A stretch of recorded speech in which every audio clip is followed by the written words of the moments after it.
What's up, Gunline? It's Lopez here.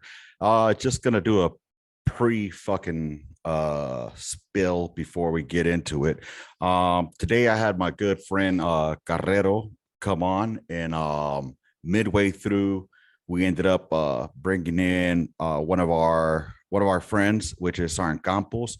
I've known Sergeant Campos since we were back in when I was a private, and Carrero has known him his whole fucking career. So artillery is a small world. Anyway, the reason I'm saying this is because it was a good episode. It was very therapeutic, and I hope you guys enjoy it.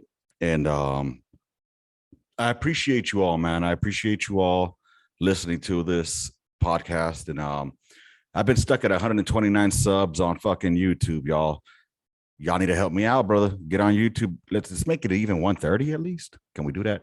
Anyways, with that said, y'all enjoy this next episode. All right. Gunline. Fire mission coming down. I'm your host, Lopez, and you're listening to the On the Gunline podcast, where we shoot the shit like we did out in the field, in between fire missions, under that net, or between them trails. Or if you were on a paladin, chilling inside of that motherfucking gun, getting fat. With that being said, I have a good guest here today with me. I go back with him back to, again, 277 out of Fort Carson, when he showed up after his recruiting duties, I believe it was. And of course, being that he was an All-American, of course, 82nd all over the fucking place for some reason. I think you were 82nd. Were you? Yeah. 82nd? Yeah, before recruiting, I was 82nd, yeah. Okay. So with that said, if anybody knows me from back in the Carson days, you recognize that suavecito voice. Hey. We have good old Carrero over here, anyway, it's Carrero, all right? Some of y'all couldn't pronounce that goddamn name. But anyways, what's up, brother? How you doing, man? Not much, man. Everything's good. Just living the retired life, brother. I see that, brother. I see that. You got that retirement beard going, bro. How many years did you just get out of doing? 24. 24 fucking years. 24, man. You know, that's a lifetime right there, or half a quarter of a lifetime, I guess. It definitely was, though. So I got out. I don't know what to do with myself. The wifey keeps telling me, "Hey, you need to find a hobby. Learn how to play golf, bro." No shit. There you go. But so check it out, man. For those that don't know you, give us a little about yourself, man. What's your story? Where do you come from originally? So I enlisted from Puerto Rico. I enlisted back in 1998. I had just recently got married to my first wife, and I was working at McDonald's, and I said, "Wait, hold up, this is not gonna do. This is not gonna do good for our family." Right.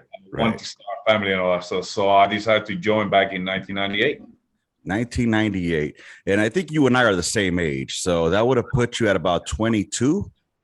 No, I actually turned 21 when I was here in basic training. What? Okay. Wait a minute. What year were you born?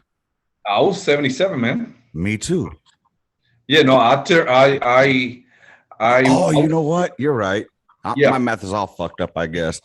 Damn. Hey, you know what? I'm old, brother. Just as old as you are. Oh, fucking A. So now, did you know English when you were in Puerto Rico? So I understood English perfectly, right? Mm-hmm. But it was putting sentences together and all that stuff. So funny story, man. Like the guy, my battle buddy in basic training, used to call me Eddie, from like Eddie Murphy from Coming to America. Yeah. Because when he was mopping and cleaning at McDowell's, when he was trying to get with old girl, right? Mm-hmm. I would always sweep and mop the floors with a smile. So my battle buddy, he goes like, "Bro, you fucking Eddie," and I'm like, "What the fuck?" And I'm like, "Yeah." So it took me a while to put full sentences together. Gotcha. Holy shit. So let me ask you a question. Now, prior to the Army, before you joined the Army, you're working at McDonald's. You're a young, recently married young man. And obviously you noticed that, okay, fuck it, McDonald's is not the career that I want. Yeah. So You join the army, you go to a recruiter. So now, did you think about joining any other branches before going to the army, or was it the first? And do you have any history in your family of people being in the military? So I have an uncle that he went to Vietnam, Okay. uh, but it was the army Hmm. because I had friends before I joined while I was still working at McDonald's that enlisted before me. Okay. And so they will come back and they're like in their uniforms and all that shit, and they do hometown recruiting and all that stuff. And I Right. was, oh, okay, shit, I can do that. So yeah, I was that unicorn going into the recruiting office. This was too easy, wasn't it? Now, let me ask you, did you have any idea what field artillery was? And if not, how did you get stuck with field artillery? Brother, the recruiter over in Puerto Rico that got me, he was a field artillery guy, Okay. right? And the only thing I got married December 27, 1997. Okay. I was going through the recruiting stations and all that stuff in early 98, All right? right. So I was like, I walked into the office, no priors, no nothing, didn't smoke, didn't drink, I didn't have no tattoos back then. Wow. I'm telling you, You a are a high school, unicorn. a unicorn, exactly, a high school graduate. And then when they put me on the practice test, they're like, "Oh shit, we can take you to take the ASVAB tomorrow if you want to." And I'm like, "Okay, fine." And then the guy started. He showed me these old school 13 Bravo goddamn A videos. video. Hmm. Oh my god! And I was like, I stopped listening to him when he said there's a $12,000 bonus. Sold. So yeah, exactly. So back in 1998, $12,000 bonus, newly married. I was like, Hmm. oh shit, I get couches, I get free, Yep. I get my little apartment going, if you will. Yeah, So exactly. that's basically what it was. It was the money that got me, Right. and the dude was real fucking. He was very straightforward. He goes like, the job that you're picking is called field artillery. You make your money in the field. Hmm. Hmm. And I was like, okay, fine. That's You had no idea what he meant, did you? I was like, okay. And all these was in Spanish, obviously, because Okay. they were in Puerto Rico. So Right. I was like, fine, okay, yeah. Hey, $12,000. When Mhm. do I get those $12,000? Exactly. That was my thing. Holy shit. So they got you in, you went, next thing you know, you're flying to beautiful one station unit training in Fort Sill, Woo. Oklahoma, in Lawton. How was that experience? So the first time I saw snow, because I lived in New York for like 2 months, Mhm. like when I was in fifth grade, right? Okay. So that doesn't count. It was during the summer. Right, right. When I got here to go to Fort Sill back in 95th replacement, um, I saw these much of snow on the ground. It was I got here when March, I think it was, yeah, sometime in March, Hmm. 98, brother, and I thought I was gonna shit my pants. Bad dude. Holy shit. I thought I was gonna shit my pants when we came out, and these fucking corporal was yelling at us. I don't know. I didn't know why these goddamn corporal was yelling at us. Right. Oh my god, dude. So did they give you any preparation as what to expect? Did you have any idea of what it might be like in basic training or boot camp? So, if I remember correctly, this was 24 years ago. Yeah, If yeah. I remember correctly, they gave us like a book, Okay. like what they do now. Because I was a recruiter, so Mhm. we do future soldier presentations. We do this, that, and the other. We used to, and for me as a recruiter, I used to show them actual YouTube videos of whatever it is that they wanted to get into. Right. Right? I never used those mandatory fucking they load in the computer videos that they keep Right. from Usurek because they're not realistic. At all. Um, but we had a book, and with that in that book, it said the phonetic alphabet. It said the numbers. It said kind of like a breakdown, if you will, like Right. what to expect. Pero, so had you ever seen the movie Full Metal Jacket? Of course. Okay, so did you think that your basic training was going to be something like that? And what was your expectation versus your reality? And if you remember, what battalion were you in? Charlie Battery, first and 79. Okay, okay, you remember that one pretty well, huh? Yeah, yeah. And I'm sure it's going to come up because of the drill sergeants. But anyway, to go back to your question, Yeah. I wasn't into. I watched the movies and all that stuff, but I wasn't too much into war movies and all of that. So when I came to basic training, I came in with an open mind. Yeah. You know, I consider myself an adult at that time, and I was here because I have a family. I had a Right. family, and I was here to do whatever it is that I needed to do to get my family squared away. Right. For the responsibilities. Exactly. Yeah. Yeah. It's right on. Yeah. What was your first experience with, because when you first get to the 95th, it's not real boot camp. It's No. not real basic training. I No. thought it was. I'm not gonna lie to you. When I got to 95th, I was like, man, this is fucking easy. The drill sergeants are a little bit mean, but they're not bad. And I got there during Thanksgiving break. So I was at the 95th for about a week before we went over the tracks. I had no idea what over the tracks was until the day before, where they said you're going over the tracks. And anyways, so did you have any kind of like a sense of like, okay, this is gonna be fucking easy as shit?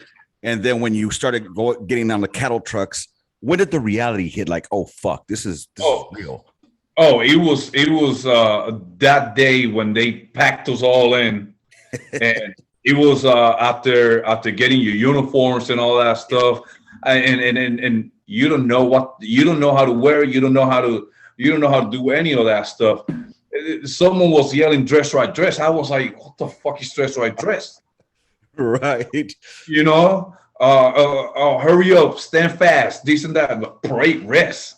Mm-hmm. Like that back then, there was no such thing as a future soldier program where you or maybe it was, and I didn't pay attention. I don't remember. Right. But nowadays, soldiers or future soldiers, they go into basic training and they kind of know the basics. Here, to go back to your question, brother, let me tell you, the reality hit when old boy, before we crossed the tracks, and the drill sergeant, they stopped. It was very dramatic. Now looking back at it, it was very dramatic because they stopped, right? And they were like, a drill sergeant walks in the cattle truck, cattle truck or whatever, and he says, "Okay, whoever wants to leave, this is your chance." Get the fuck out of here. Did anybody try to leave? Yeah, and then nobody left. Nobody left. But it was dramatic to that, and I was like, Right. Holy shit, this is real. Right. And then he goes like, if you go that way, you go to Oklahoma City. If you go that way, you go to Texas. I've heard something similar to that. Yeah. And I was like, oh shit, this is real. Mm-hmm. This is real. And then so all these guys were talking and this and that and the other, and they're like, oh shit, but my English was so messed up that I was just holding my bag with my eyes wide open. I'm like, so you were pretty much like the ideal soldier because you had no idea what the fuck to do or say. You just did as you were told. Like, okay, they want me to do this, I'll do this. Yeah, fuck it. And smile. That's the wrong thing right there. Did they fuck you for smile, bro? I'm like, you should, bro. When they told me, hey, we're gonna sweep, mop that bay, and we're gonna buff these floors until you can see your reflection on it. Yeah. I was like, okay.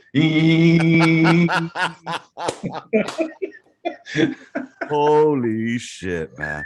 Oh, the fucking good old kill zone, bro. Oh yeah. Any of your what do you think is one, like you said, it was 24 years ago. Yeah. Which experience you think stands out the most to you from when you were in basic? In basic training, whether it's a good or bad, which one? Funny. I'm sure you have a few of them. It's a funny one though. So all of our drill sergeants, minus the senior drill sergeant, and one more drill sergeant. They were Hispanic, all of them, right? Nice. Yeah. Not only that, but most of them were Puerto Ricans. And so we had a whole bunch of ESL guys that had just come up from. They finished their English school in what was it, San Antonio or something like that, and they were finally, they passed their English courses and all that stuff, and so they were finally in basic training.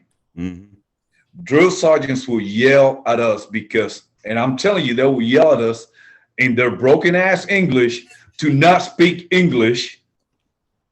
What the fuck? Because we needed to learn fucking English, but they were yelling at us in their broken ass English. Oh my to God. not speak English. Wow. To not speak it. Wow. I mean, to not speak Spanish. To not speak. Yeah. I'm telling you, bro. My favorite drill sergeant, the one that stands out to me the most, is Drill Sergeant Beato. This fool ended up going officer afterwards, but he was a Dominicano. So even if he would have talked in Spanish, I wouldn't have understood shit. But in English, man, I would just mumble whenever he was singing cadence. Cause I was like, blah, blah, blah, blah, blah. I have no idea what the fuck he was saying, man. He was an asshole as a drill sergeant. But I mean, he was a drill sergeant. I remember he would walk in there with the fucking megaphone, turn that bitch on. Oh my God, man. Bro. But yeah. You remember those days where we had to make the bunks and all that stuff, right? Yes, sir. Obviously, hospital corners. Basic training and all that stuff, right? So I used to wake up because I didn't want to get yelled at, and I didn't want to be that guy that everybody would be getting yelled at for, right? So I would get up early in the morning, earlier, to make my bed and sleep under my bunk. Same here, brother. Really? I was on the lower bunk. You knew my homeboy, my battle buddy. You knew him. Pop. Justin Pop. Yeah. Oh, shit. Yeah. So he was my battle buddy. He slept on top of me.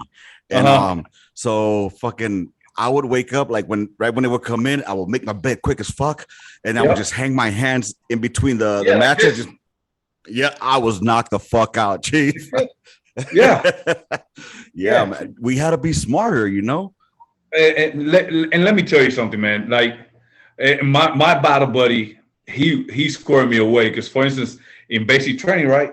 I'm like, we doing our first PT test. Oh shit! Okay. You know, the only times I ran was like when I was playing basketball and volleyball and all that stuff. So it wasn't 2 miles. Right. I see these people coming in and they're failing their PT test, and I'm like, what, 2 laps around here, and they're fucking failing. Right. I can do this until it was my turn. All right. And here I am. That Starship, baby. Bro, that Starship, man, going around the damn the 2 bays and all that. Oh, brother, let me tell you something. I was like, I was a good soldier. I was a good little pre-vet. Yeah, dude. I mean, did you come in as an E nothing, E1?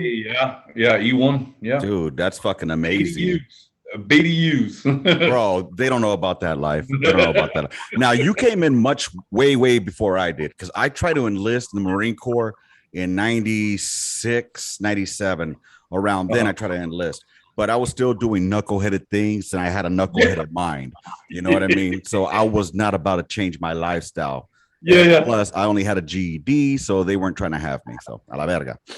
But, you know, if it's one thing, and we'll get to that, but so 9/11 occurred. You had already been in the Army now a couple years. So now, before we get to that, just one quick question just to get out of basic training. Okay. Tell me about your experience with the gas chamber.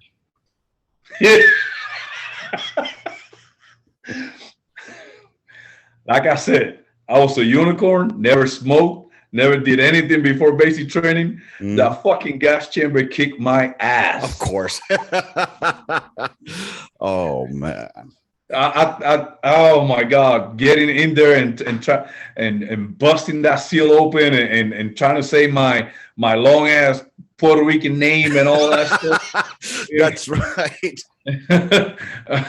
Okay, so what your first last name is? Is it Carrero? Oh, My Zagardia. first last name Carrero. Yeah, Okay. so I got Carrero Zagardia. Yeah. Okay. Yeah. For those unaware, in the Latino culture, you have two last names. Okay. The first last name is the paternal last name. It's your father's, the one you carry. The second last name is more there of a like a, I like to call it like an honorable mention. It's your mother's That's maiden great. name. That's So, one way to put it. and so the thing is, I didn't learn that until recently when I got out the military, bro, because I worked as a translator for a while, right? Oh, really? And so where I kept fucking up was when I was saying their name, like for example, let's say you called in, and then I would say, I will see your name, Rafael Carrero Zagardia. I'll be like, okay, señor Zagardia, no hay ningún problema. No, no, no, Carrero. Ok, pero aquí lo tengo como Zagardía, su segundo nombre. Yeah. No, ese es mi segundo. El primer apellido es like, okay, okay, you got me. So from that point forward, I was educated. You know what I mean? So just to let you all know out there, if you see a Hispanic person with two last names, like a Lopez Martinez, for myself, an example, because my last name from my dad's side is Lopez. My mom's maiden last name is Martinez. So in the old country, my last name would be Lopez Martinez. And you would just refer to me here in the States as Lopez, not Martinez. Okay. Just throwing it out there. Anyways, quick. Yeah. So the gas chamber, right? Did no, how bad did it fuck you up? Bro, like and so it fucked me up good.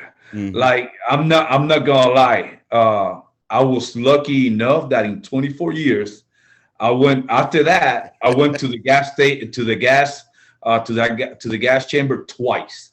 Whew. And there's some units that love to go to that motherfucker like quarterly, bro. Yes. So I was lucky enough that I would twice. Yeah.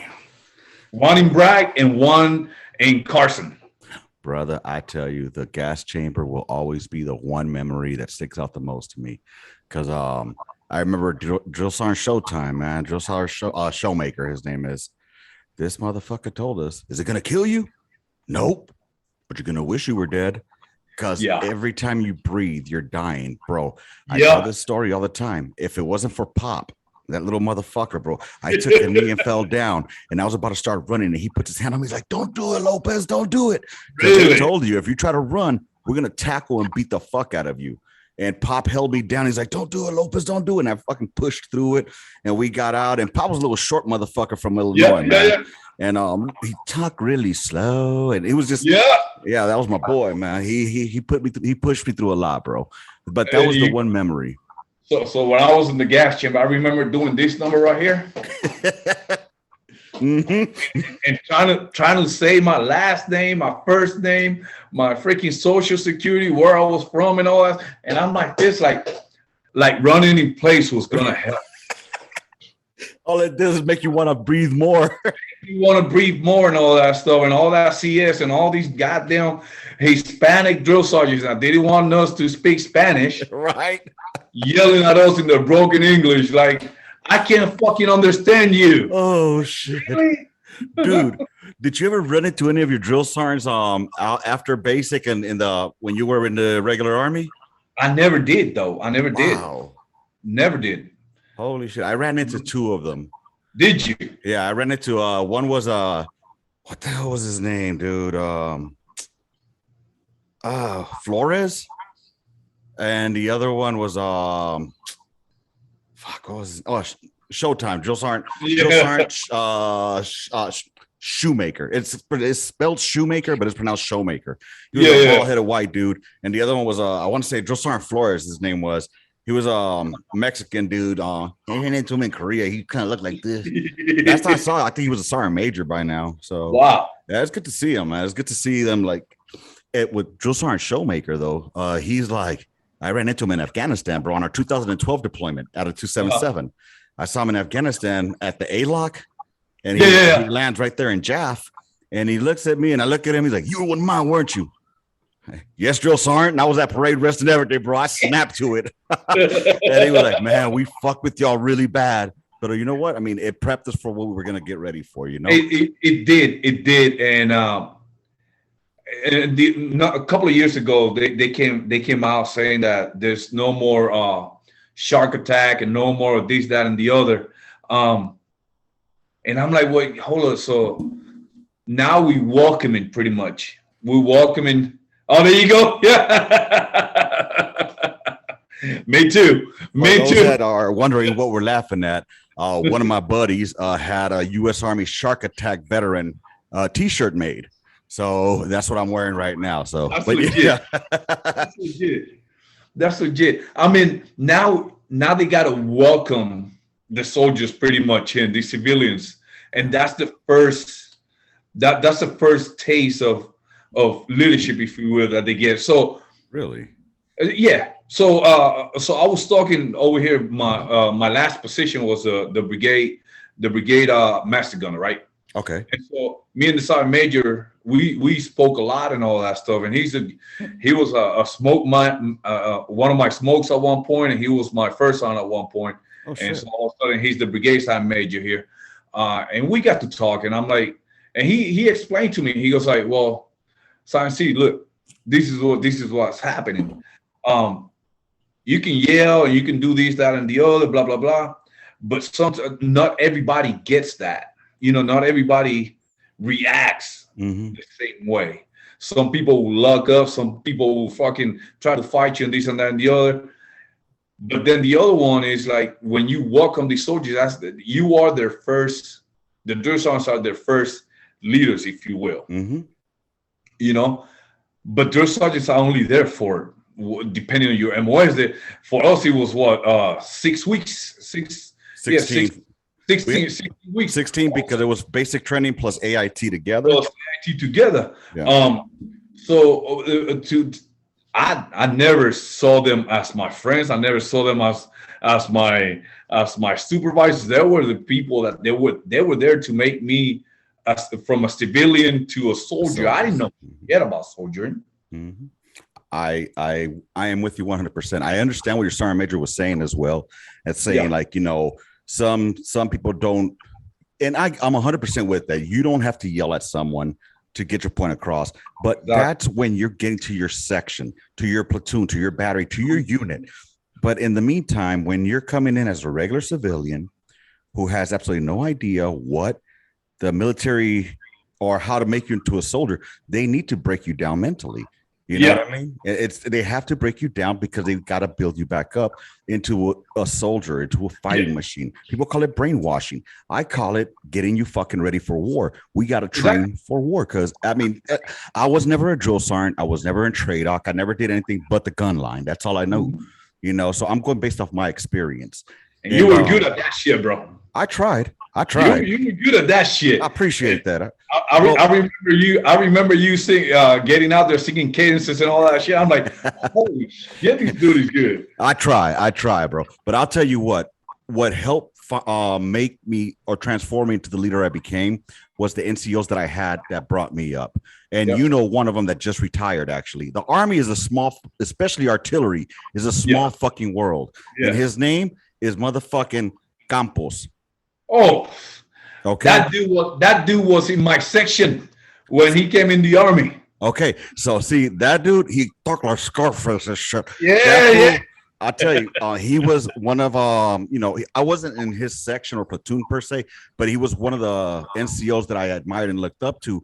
Porque, he fucking was Army was all he cared about was Army. And he had my back one day. After PT, bro, when I first got to my unit, I got fuckered up like beyond pedo. And the next day we went on a run, bro. And of course, I showed up, we ran, we finished our run. And he's like, hey man, look, bro, I know you're drunk. I'm not gonna say nothing, okay? But you can't be doing this, and that's how he talked. Like he had a heavy Scarface sound. And I was like, I appreciate that, Sergeant. I didn't do it like that, but I told him, I appreciate that, Sergeant. Thank you. And he looked out for me. You know what I mean? And through the time, we still kept in touch. And to this date, I still consider him my brother. Like when we got hit, when we got fucked up, I was there when he got his Purple Heart. We got fucked up hard that day. Yeah, January fucking 5th, 2006. But what I'm saying is that was the type of leadership that I came up from. So I had good leadership. And we're going to get into it more as we talk, too, because I would like to know what your thoughts are as far as like from when you were a private to being a senior NCO. How did you see the evolution of the NCOs and what it's at now? but we'll get to that in a second. Let's go Okay. ahead and go back. Where we at? Where we at in the story? Okay, you're out of basic training. Yeah.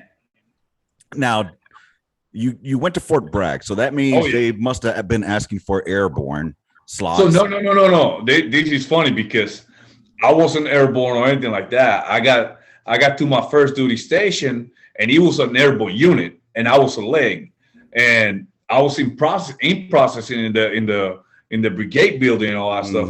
Mind you, there was no sponsors. There was no. Now they brought us from the airport to the brigade. Yeah. And they were like, okay, if your order say 18th Fate Brigade, you get off here. Damn. We're like, okay, all right. I said, okay, we got out.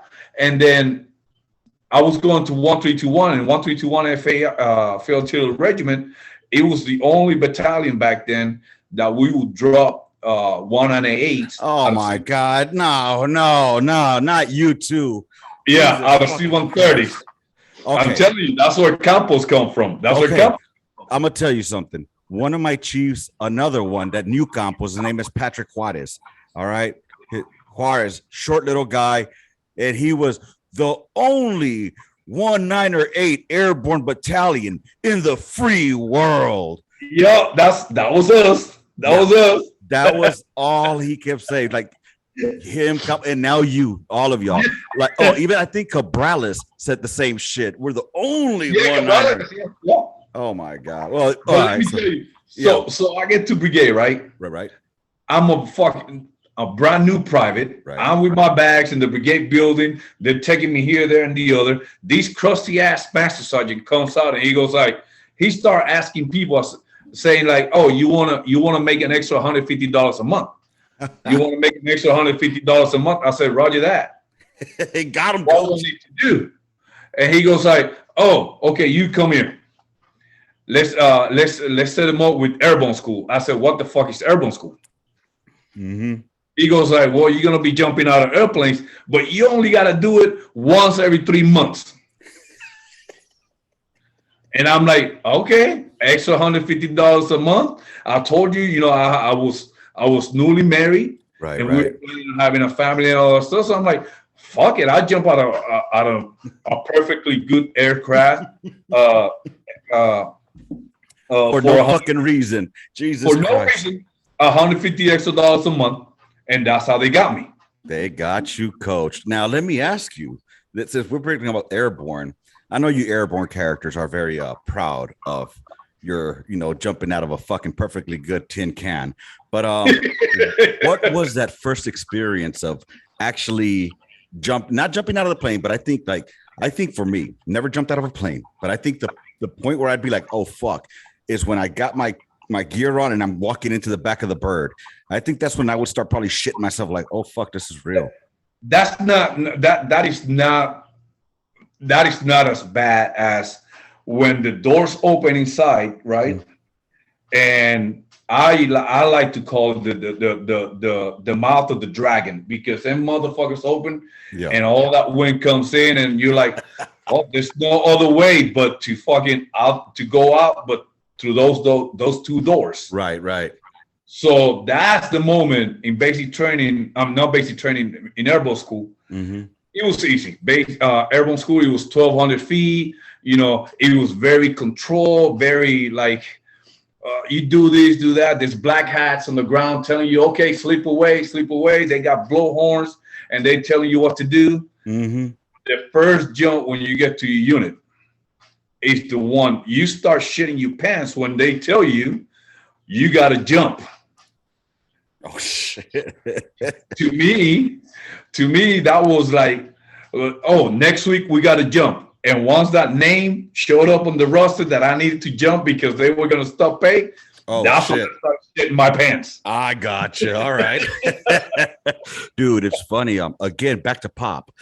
He was cell phones were just big back then in the early 2004s. So I was texting with him and he was like, man, I had my first jump at my unit and whatnot. Like, oh, no shit. And he was like, yeah, man, I ended up having to do bicycle kicks, he told me. And I'm like, what do you mean? He's like, my shit was tangled up, so I had to do bicycle tricks to untangle it. I was like, you know what? I'm okay being a dirty ass leg. And he started calling me a fucking leg like day one. Like, dude, are you serious? 5 jump. You gonna start calling me a fucking leg? Yeah, you guys are too much, man. But no, bro, and not only that, but back then, let's call it. We had rituals, if you will. Oh yeah, rituals, but traditions. Traditions. There you go. See, my English still fucked up. We have traditions. The new paratroopers, the ones that were getting the first jump with the unit, they will make us wear white helmets with cherries painted on top. Oh my God. You were a cherry. Right. They make you carry this apple fritter or cherry pie that you will buy at the fucking commissary or at the gut truck. Yeah. They make you carry it. And what they do is when the jump master knew that you was that cherry jumper and he's expecting you fucking your gear and all that shit, they smash that cherry pie in your cargo pocket. Orale, because you popping your cherry, baby. You popping your cherry right there, bro. But let me tell you, that first jump in school, I went there with a bottle buddy of mine from basic training, Roy Jones, his name was. That dude, scared little guy. He was always like, he was in the army for like 4 years and then he got out. Yeah. But I'm over there all hooked up. And the way I dealt with being nervous is that I would look around and I find the person that was more nervous than me and I would make fun of them.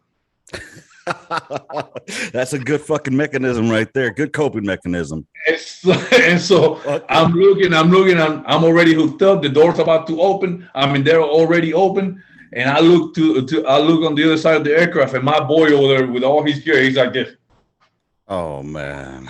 And I'm like, let's go. And my boy said, shut the fuck up, man.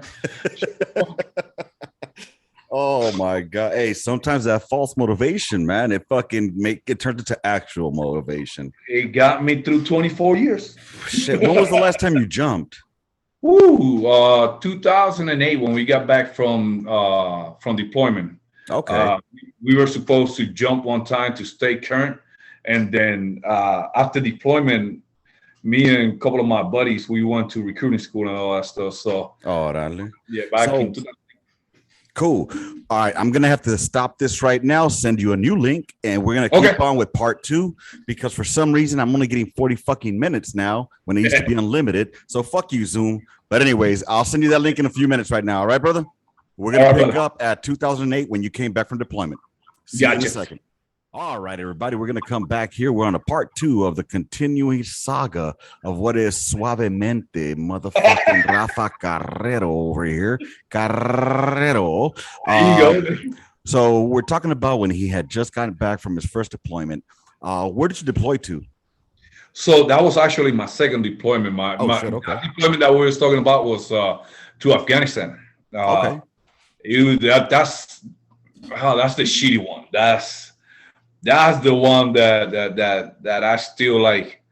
I can still smell the rounds. Let's rewind then. Let's rewind a little bit before the war even kicked off. So you came in pre 9/11. So exactly. What was the Army before 9/11? What was it like before fucking the op tempo picked up? Gotcha. So Garrison Army, if you will. Garrison Army, yes. And this is where spit shine boots came in, highly pressed fucking BDUs, parade boots, parade caps, patrol caps and all that stuff, berets and all that shit, right? This is where, if you were a soldier in the field, you were a soldier in garrison, right? And you had to separate the two. Because, and I know you've heard this, and you were section chief before and all that stuff. You're like, oh, that guy right there, he's a field soldier. We can take him to the field. That motherfucker, you send him to dig one foxhole, By the end of the day, he had 8 foxholes around the gun. Yeah. He's got the bunker built up by himself. You leave him alone, he'll do whatever the fuck you want him to do. Mm-hmm. Then you come to garrison, and that soldier is fucked up in garrison, right? Yes. Back then, you had to be both. You had to be a garrison soldier, because there was always IG inspections. There were always DA 50 layouts on Mondays, for instance. Mm-hmm. Me personally, I used to bring my dirty uniform for the motor pool and for command maintenance. Yeah. And for formations, my uniform, you could stand that bitch up. Yeah. On its own.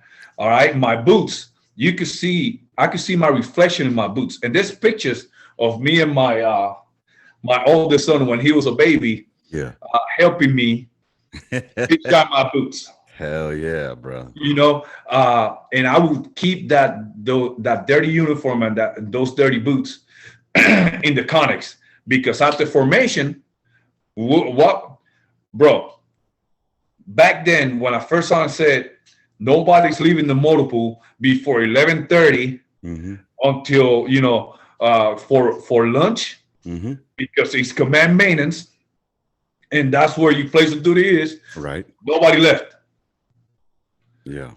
God forbid you left the motor pool without a proper appointment or without anybody knowing. God bless. Mm-hmm. So before 9/11 happened, it was we did a shitload of training. Yeah, we did that, especially on that big ass heavy piece of 198. The only 198 airborne unit in the free world. Dude. It was good. To me, it was a 9 to 5, if you will. Right. But you threw in the PT at 6:30 in the morning, and the CQs and staff duties and all that stuff. It was good. Let me ask you something. This is at a time when cell phones were still relatively new. Like, I know I didn't have a cell phone until 2000. I didn't have one. I mean, and I was 23 years old when I got my first cell phone. You know, I still had beepers.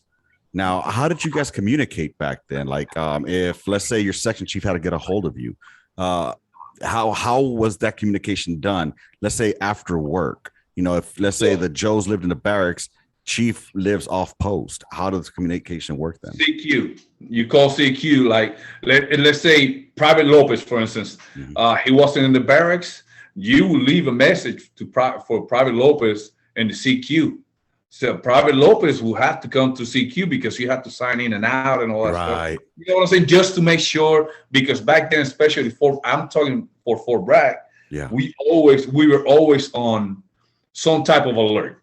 Right. All right. We got red, green, yellow, amber status and all that shit, where the red unit all we did was rig up our equipment and this and that and the other, put it take it to Pope Air Force Base and make sure that if something pop up anywhere in the world, we were ready to go within 18 hours. Right. So, but it goes back to soldiers being soldiers, right? Right. Like you told me, your NCO, our dear friend Campos, he was like, don't do that again, right? Right. We were adults, right? I have my section chief that he instilled the fear of God in me. Like, I didn't want to do shit because I was afraid that I was going to fuck up somehow, but I had a family. So I was good. So during the day, we have formation, obviously 6:30 formation. We have the 9 o'clock formation. We had 11:30 formation before we go to lunch. Yeah. All right. Then we had the 1300 formation after lunch. Damn. And then COB. Right. So part of the uniform was having your notepad, your pen, and all that stuff, so that you can write everything. Yeah. Back then there was no I'm first on is waiting for an email to come down for whatever. Right. If it didn't happen at 1700, it was next day. Wow. Okay.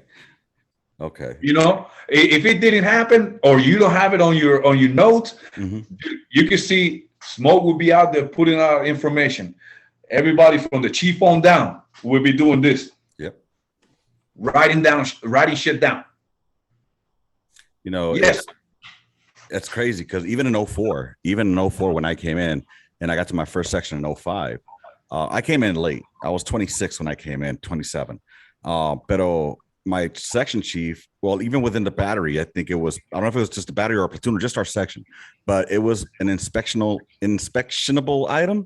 Is that what it was? Inspectable item to have your motherfucking pencil or pen and something to write with and write on. You know, that was standard fucking data, bro. And you were going to be taking notes down. If not, you know, you were wrong. And to me, shit did not fall through the fucking through the wayside. Shit was happening. Shit was going on and shit. Maybe, you know, maybe I was a young soldier. Maybe I was like, I didn't see the big picture back then because I was in my little cocoon and I was in my area. I was, you know, I was in my lane. I was in my lane, but shit happened.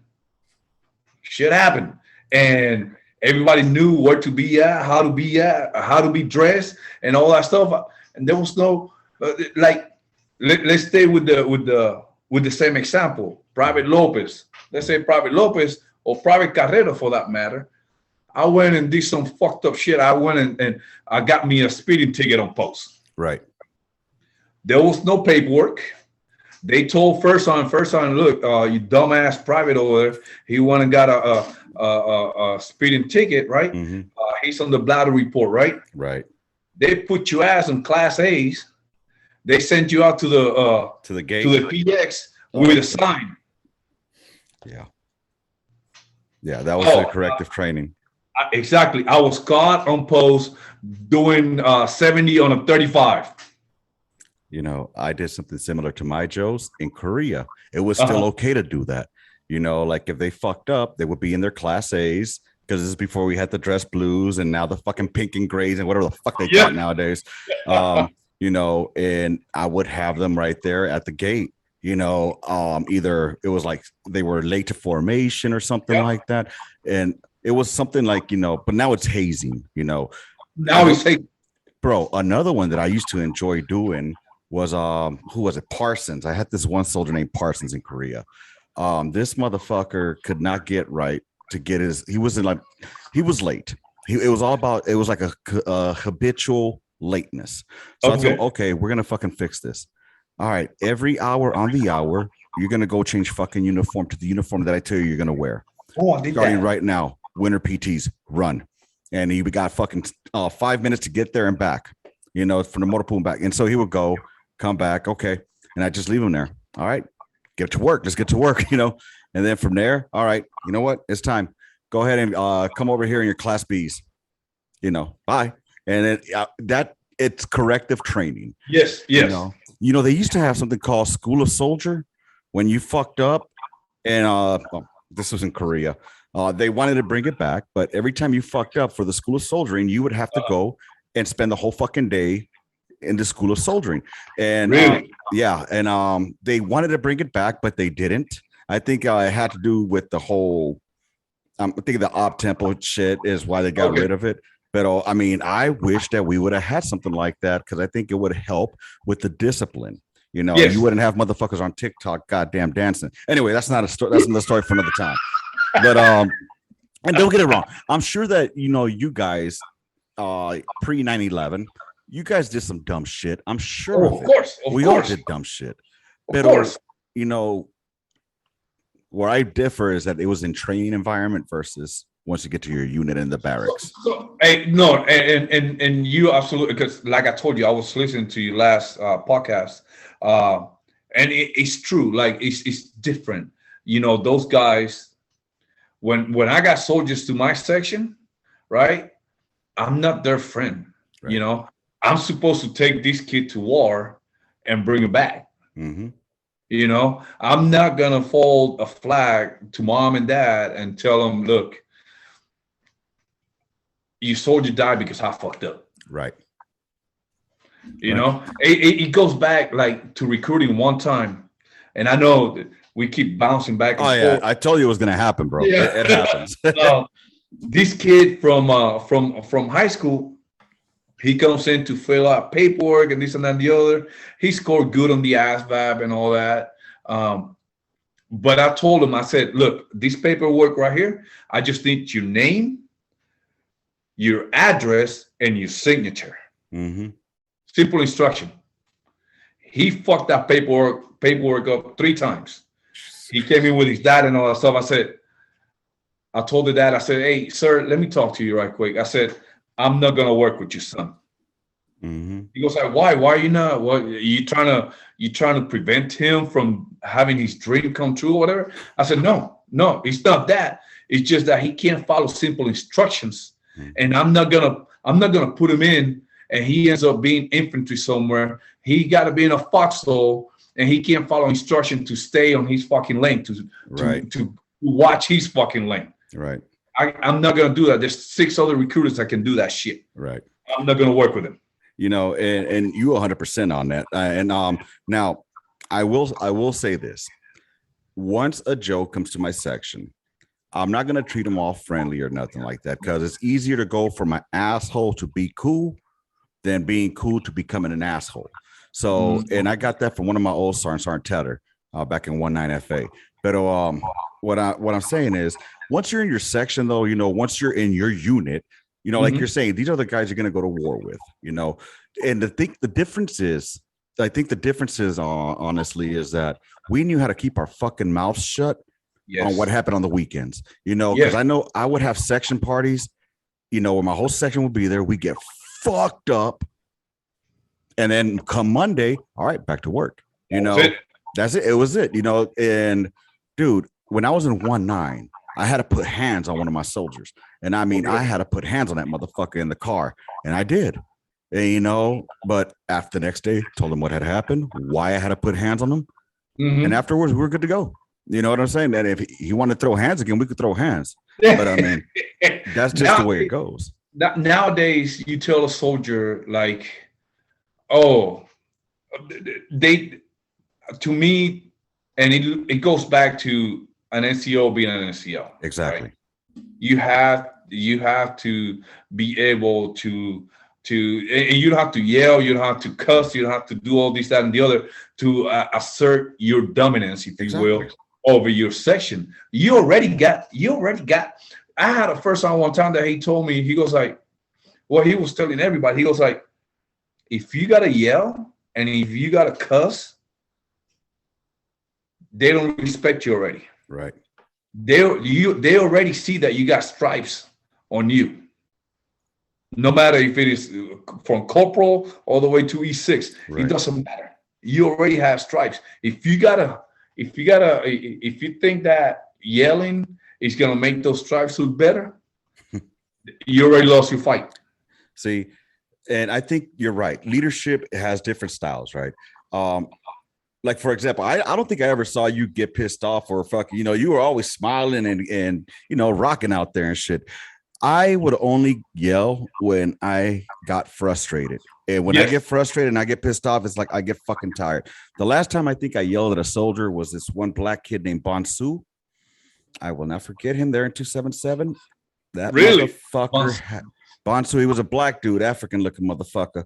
He was on profile. It was when Medley was the rear D smoke. I was the rear D gunny. I don't know where you motherfuckers were. I think you guys had deployed in 2000. It was like in 2013-ish, 2014-ish. 14, going to deployment? 14 we deployed, yes. Okay, so it was in 14.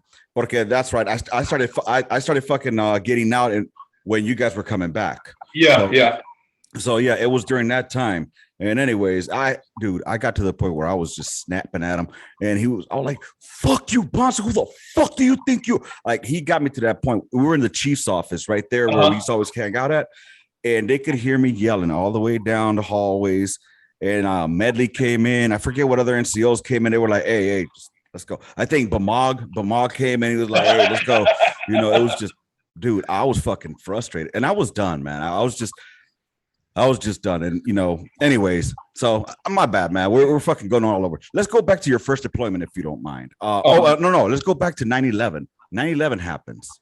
And how does that affect your time in the military? Because you're going from pre 9/11, where everything has higher standards, garrison army, to like, oh shit, we might be going to war. How did that affect you? Bro, so it goes back to what I was saying, space shine boots and BDUs. Right. The army came with this great idea of having these fucking digital pattern uniform. Oh my God. Right? And all of a sudden you didn't have to press them, you didn't have to space shine your boots. And to me, personally, that just that sense of, oh shit, I gotta look good starting on Monday, or I might get a day off because I look good and I know my shit. It went away. Yep. Right. So before 9/11, yeah, we would train, we would go to field. We spend like weeks in the field and then come back and do it all over again. Well, your fucking recruiter told you, man. You make your money in the field, baby. Exactly. We go for weeks and then come back and we do it again the next week and all that shit. But it was, we knew what was going on. We knew, our families knew where we was gonna be at, how we gonna do this, and the other, right? Right. When 9/11 happened, I was actually here doing U6 school in Fort Sill. Oh no shit. Okay. I was actually here in U6, right? And I was in school, and this because he was all in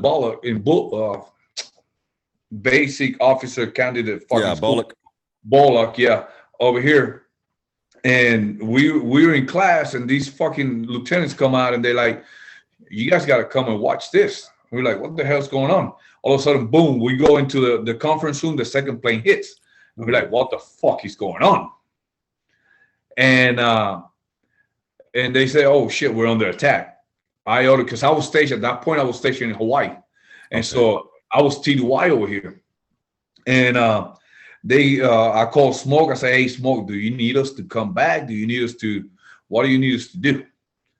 Right? He goes, "I know you guys stay over there, stay in school. Just report every day. Just call back and let us know that you guys are doing okay." Right. This and that and the other. The person I came here with, our dumbasses that day decided, "Oh, let's go to Outback. Let's go eat off post." Right. Back then, before 9/11. The gates were open. Right. There was no checking. You can come in and go to PX, whatever, right?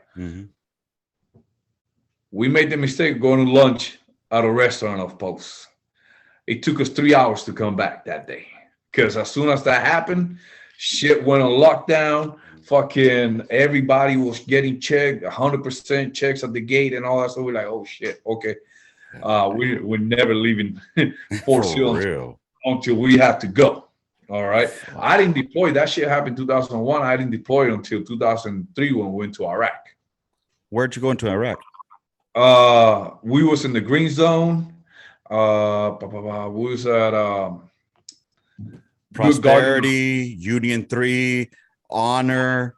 I can't remember. We was by the hospital. We were in Cache. We were we had a checkpoint at Cache. We had another checkpoint. I believe it was Raiders Freeway, some shit like. Dude, I was at the green zone on my first one. We were at Fob Union 3, right across from the Cross Sabers. Yes. Yeah. So we landed to the Cache. Yeah. Dude, that was but you went in 03, you said, right? 03? Yes, 03. So it was I went to 04 or 05, I'm sorry. We went there for the elections when Iraq first had the elections and all that stuff, and we was there. I was actually in the checkpoint when they decided, they were voting and the elections were over, and there was fire all over the place, people shooting and all that shit all over the place because they were happy and all that. What unit were you in during that time? I was with 2nd 319. I was from the 82nd. Okay. See, I went when we got there 0506, and they were having the elections in December of 05, right? Yes, December 05, yes. Because we left right after the elections. And we got there right during and after the elections. So you guys, you were third ID? Fourth. four five D. Got it. We took over Third ID because Third ID was there at 176 FA was there where we took over for 176 FA. Yeah, they replaced us. Okay. Yeah. Fucking, I'm telling you, man, fucking, it's crazy, right? You know, that I got there in 05 and, you know, well, late 05, early 06, well, all of 06. And 06 was a fucked up year, my man. That was a really fucked up year. I mean, you guys had it rough during OIF 3 and OIF 2 and OIF 1. But this one, bro, that's when the EFP started kicking in. Ooh. And goddamn, I tell you, it was rough. Tell me about your first experience. What did you think of, like, okay, I'm going to war? How did you take getting the orders and telling your old lady at the time? Bro, it was so we trained for that. Mm-hmm. But you know how it is. Everything changes. Did you train for artillery or did you train to do like a different mission? We were a different mission. Uh-huh. We was patrolling the streets. We were doing checkpoints and all that stuff, right? Mm-hmm. So I was completely out of my comfort zone, if you will. Yeah. But that's what we did. The good thing, that deployment wasn't bad. It was 4.5 months deployment because it was just to support the elections. Oh, so okay. we were staying in the green zone, and we could hear shooting and all that stuff. And our job was easy compared to some of the units that were outside, right? Yeah. And I would never make my deployments more than what they were. Brother, I thank you for that. And yeah, 04, that deployment was easy for us because, again, we was in the green zone. We had the KBR, the KBR. Yes. We had the DFAC. We had everything. We were good, bro. Right? Did you, since you were in the green zone, do you remember where checkpoint 12 was? The one that goes towards Biop on Route Irish? It was the one. It's the one. Okay, so checkpoint 12 is the exit of the green zone that went to Biop. That went. It basically takes you into Irish, bro. Whoever manned those checkpoints, those are the ones I felt sorry for during my deployment, porque they kept getting blown the fuck up. Really? Blown up. Checkpoint 12 was constantly getting fucking hit, constantly. And then the worst part is when you see video of it, and it was pretty fucked up, man. You see, you know, the soldier walks up to check the fucking you know, inside the car. Yeah, he just takes a step back when he realizes something is there and just gone. Oh no, it was fucked up. It was rough for them. Knock on wood, you know what I'm saying? Like, yeah, my deployments have not been like that, you know. Besides my 07, 08 deployment where, you know, we were getting hit constantly. Where'd you go for 07, 08? 07, 08, we were in Fort Warrior, Fort Salerno. We was in we were in Fort Wilderness. That place was a shit show from the get-go. Damn. Well, the name says it all. Fort Wilderness.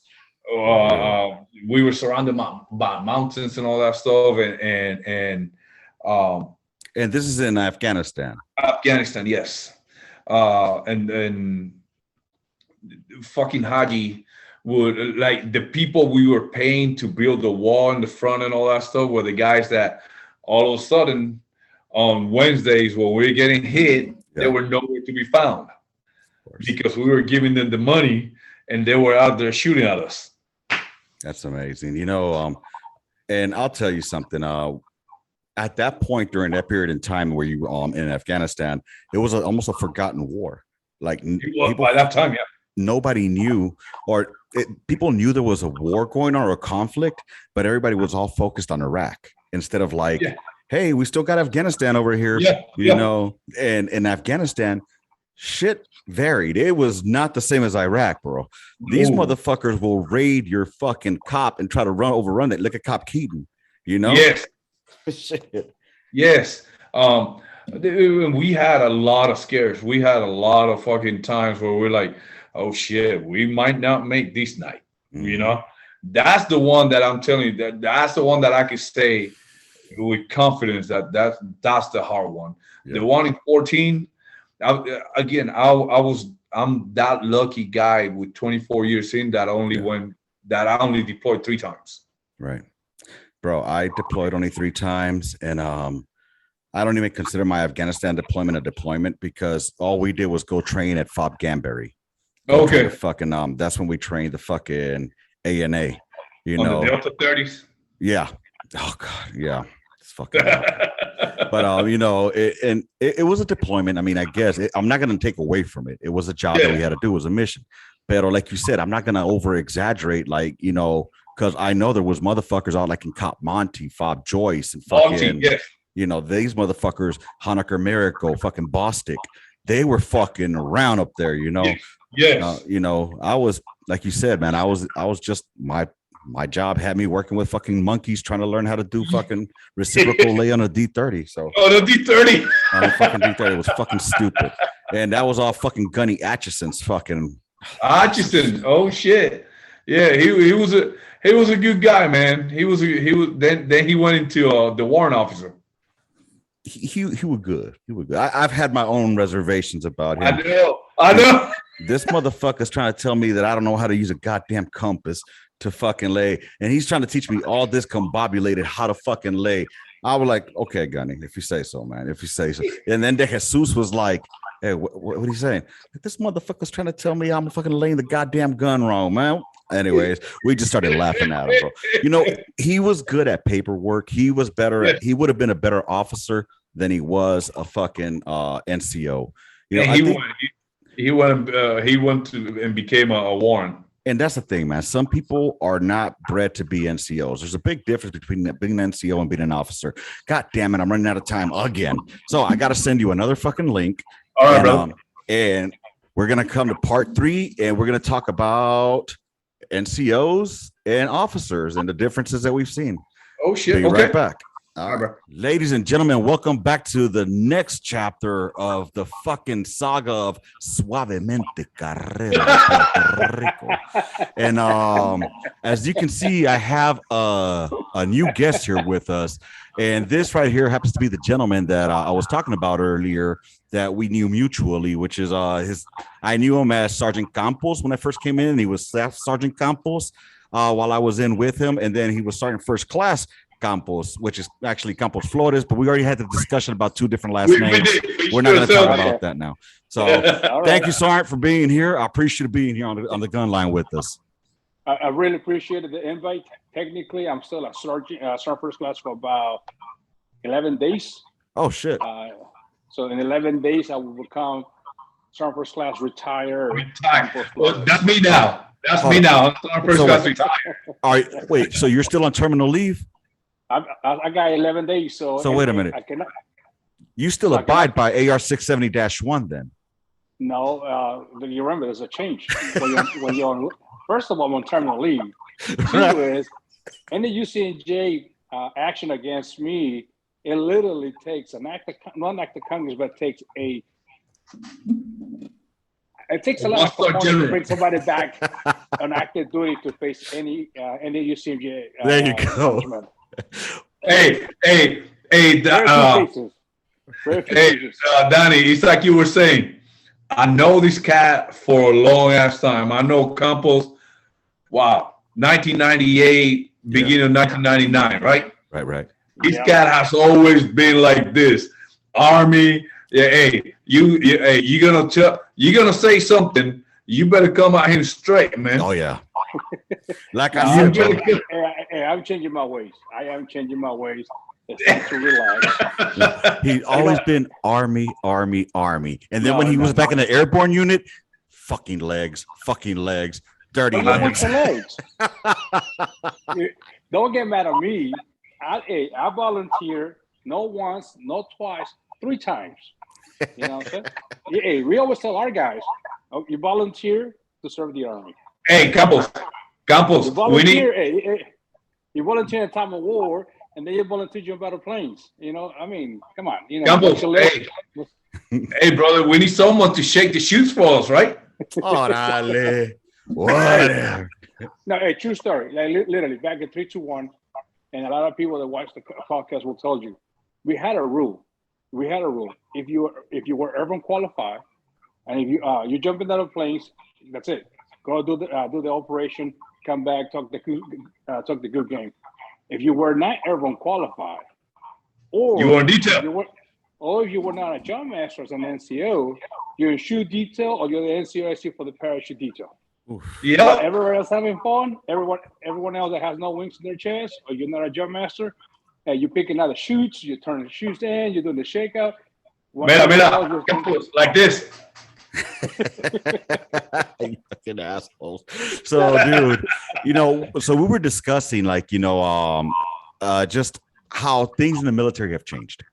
Just as far as from when I was a fucking private, back in 04 to when you guys came in, which was a few years before I did, and how much of a change there's been in the NCO Corps to where it was when you were an NCO, let's say when you were a buck sergeant, both of y'all, to what you see as a buck sergeant nowadays, and you guys being seniors. What kind of change did you see within the NCO Corps and within NCOs themselves? Campos, you want to take this one? So, hey, personal opinion on this one right here, right? Yes, sir. The NCO Corps has not changed.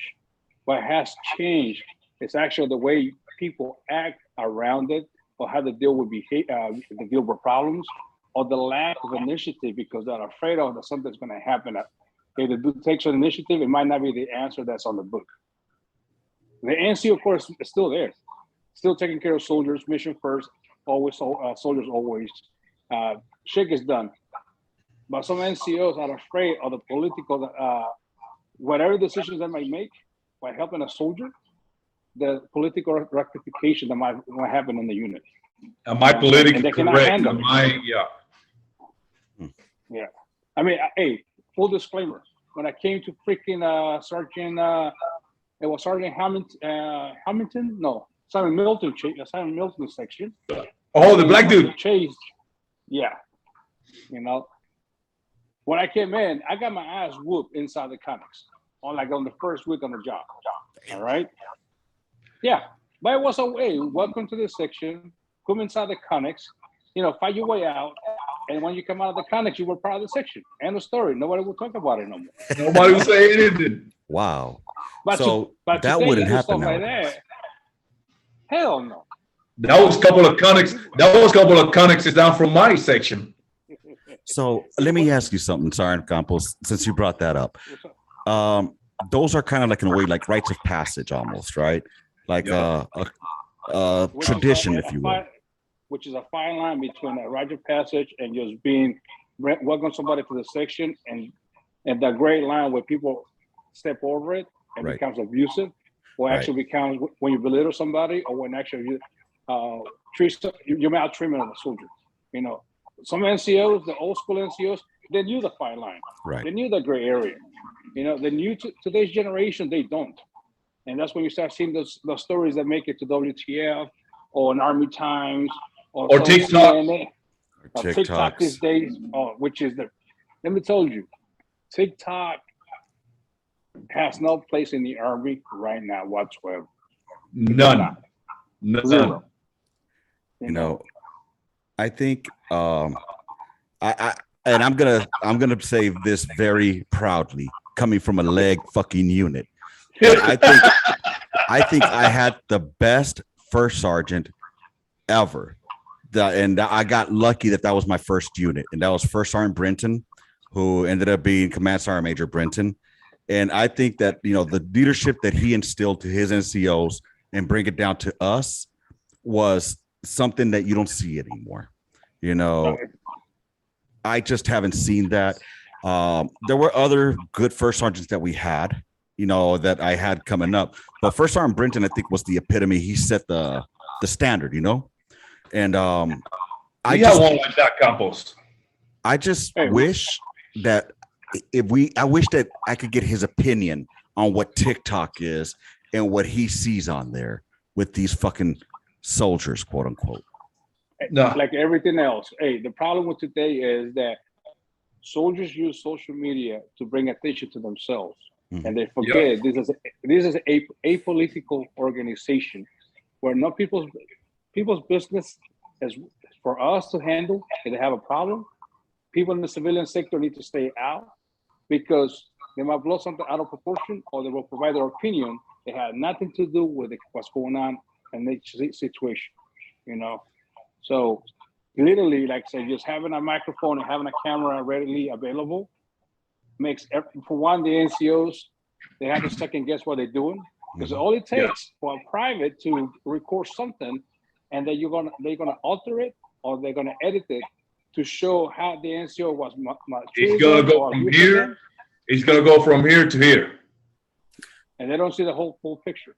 Do you think that the Army has gone to being more officer-led? I'm not even gonna say the Army. I'm gonna go to field artillery because that's the only world that I know was the field artillery world. And in the field artillery world that I came up in, yes, we had officers, but the officers really weren't there with smoke. I mean, they were probably over at the FDCs. You know, I didn't see them much, is what I'm saying. And all our training came from the NCOs. Anything that was pushed down came from the NCOs. And I've been hearing now lately that it's become more of an officer-led unit where sergeant times training has been now changed to leaders times training, where lieutenants are doing the training now. Every unit. Go ahead, Raph. Let me put my 2 cents on this. Please. The only time that it will become an officer-led organization, it's if you let that officer, when he or she comes into your platoon or your battery, and you let him or her dictate how he's gonna go. All right. There's ways to go about that. There's ways to tell that lieutenant, hey, listen, I know this is your platoon. I got it. All right. However, anything that got to deal with soldiers, you tell me how you want that. You tell me what's your what you want to train on. Everything below that, I'll take care of it. How are we gonna train it? How are we gonna do this, that, and the other? I'll take care of that. Okay. It depends. When someone says it has become an officer-led world, if you will, it's because they let them. Thank you. Okay. And I was going to say the other part. 20 years and 24 years serving, 24 years serving this country, right? Units in Bragg, Texas, Washington, Hawaii, back in Bragg. I can say with real proud where the NCOs were in charge of the training. You know, NCOs and all echelons were actually leading the training.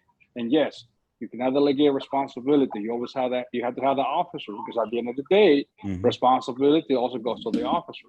Right? Yes. So my experience in 24 years, the organizations I've been with, it was a 50-50. You know, NCOs led the training, NCOs trained their soldiers, NCOs were there with the soldiers, and the officers were also there with the planning part. You know, but also asking the questions. All right, what else do we need? What are we not thinking about that we need in order to make this mission happen? Yep. And I support what Ralph says. Soldiers and NCOs that say as an officer organization led, that's because they are letting it happen. They are the problem. They're just concentrating on the problem, and then asking themselves why I'm thinking that way. Why I have that perception that my officer's in charge and my NCO or my platoon sergeant or my first sergeant is not in charge. You know, they're not asking that question. That's the perception that they have, and that's my opinion. I love it. I love it. I mean, and that's great. That's great to hear porque it makes a lot of sense. And you're correct 100% that the officers plan, the NCOs, we fucking execute. We make it happen. Exactly. That's one thing Sergeant Juarez always told me was like, you know, we make it fucking happen. That's what we do as NCOs, make it happen. And again, I'm just happy I came under that. Nowadays, I think that it will be called toxic leadership, some of the shit that went down, you know, but it will be called more than that. Like if anybody goes back and they wanna audit, if you will, right? What happened 20 years ago, they'll be shocked. Right. But if you look back, I consider myself pretty fucking disciplined, if you will. Mm-hmm. Okay. I'm to the point that I'm retired. I am completely retired. I'm not on terminal leave or anything like that. If I see my sergeant major, I still call him sergeant major. Right. I went the other day to the brigade office just to say hi, because I live right outside post, and I was like, oh shit, like, okay, I'm good. I'm not. I don't have to stand up for rest. I don't have to do this, that, and the other. I don't. You know what I'm saying? Like, and the way we were brought up, Campos, you were there, 1321. The first, what is it? The only 198 battalion in the world that we dropped those motherfuckers from a C-130. Oh my God, that shit. No one else could do it. It took literally. I came in '98, and that was pretty much our slogan: the only 198 airborne battalion in the free world. And it took literally another decade after that, when I came in, to be like, oh, wait a minute, let's expand this idea to other units. And the 82nd, oh, yeah, that's cool. Sounds good. Let's do it. Y'all are too much, and you had Juarez brainwashed, because that's what Sergeant Juarez would always tell me. And then he would always say, we had the fastest gun section record and occupying overnight. Que no sé qué, no sé cuánto. Like, oh, God. Fucking airborne in their stories, man. Look, you know why? Because, like I told you, the difference between a light chief and a heavy chief, yes, that's 50 pounds, all right? But also, actually, we are trained to get together. You hit the ground, all right? You're coming out of the airplane. It depends on what you jump in, but usually 1,000 feet. Let's keep a useful average, 1,000 feet, all right? Mm-hmm. So you jump out of the plane together with the rest of your squad, and possible 3 other aircrafts at the same time, all right? It's 2 o'clock in the morning. There's no markings. There's no lights. You hit the ground. Pitch black. You hit the ground, and you have one mission: find that gun and put it into operation. Yeah. Find a gun. It's a gun. A gun and put it into operation. So you'll find 3 or 4 paratroopers on the ground, and they're all gonna run towards the sound of the guns, or where the gun is at. And literally, as soon as you get there, nobody's fighting who has the bigger pecker. It's like they're fighting to get the gun into operation to shoot the first round, because that mission is to support someone else. Right. So when we go to other units like mechanized, we already have that engraved in us. You got to be first, and if you're not first, you're last. And if you're last, you're failing on your mission. All right, Ricky Bobby. All right, Ricky Bobby. Well, I'll tell you what. Go ahead. So everyone else that's 50 pounds heavier than us, they're always going to be behind. I'll tell you this. I will say this. In the field artillery world in general, whether you're fucking mechanized or towed, competition is fucking there all the goddamn time. It is. There's always, it's not who's the first to shoot. It's the first one to call rounds complete, baby. Yeah. I mean, and that's whether it was in mechanized or in light. Porque in mechanized, my chief, Sergeant Taylor, that motherfucker, that motherfucker was competitive, bro. And he instilled that into me. So I took that into every other fucking role that I had. And I could only think of it how much more you airborne fucks do that shit. It's just like, you guys probably race, you'd cut your own parachute to be the first one on the floor. I can see that. That's fucking stupid. Hey, you slip away. You slip away. You try to get to your gun faster. If someone ever tells you, oh, yeah, I did cut my parachute to hit the ground faster, they're full of shit. They're full of shit. You just slip away. Hey, tell them, Campos, you just slip. Will slips towards the gun. Hey, you're going to land hard. And trust me, everybody on jump status for 3 years or more, they got bad knees, bad back, bad neck, so all kinds of problems when they're 20 years in. Trust me, I know. Like, I know how much problem. I'm about to run out of time on this one right now. And if you don't mind, Sergeant Campos, I'd like to have you one more segment. Sure. And what I want to talk about on the next one coming up, is how you guys are handling recently coming out of the military and how you guys are handling the readjustment to the civilian sector. And if you have any advice for the new motherfuckers that are coming in and getting ready to come out. So right on, brother. I'll send you guys that link here in about a minute and we'll meet back up. Is that okay? Yeah. All right, let me go refill. All right. I'll go ahead and refill. All right, everybody. We're here back for the next installment. And we do have Sergeant Campos back. We got Carrero here with us again. And we're going to continue. And I do want to touch on a few things, gentlemen. I do appreciate you jumping on here with us, Sergeant Campos. And I hope to, maybe get you on a shoot the shit one-on-one so we can get your story. Because I think you probably have a really good story to tell us, from when you first came in. But now that you've already, we're on your retirement. You guys you're on terminal leave. He's out.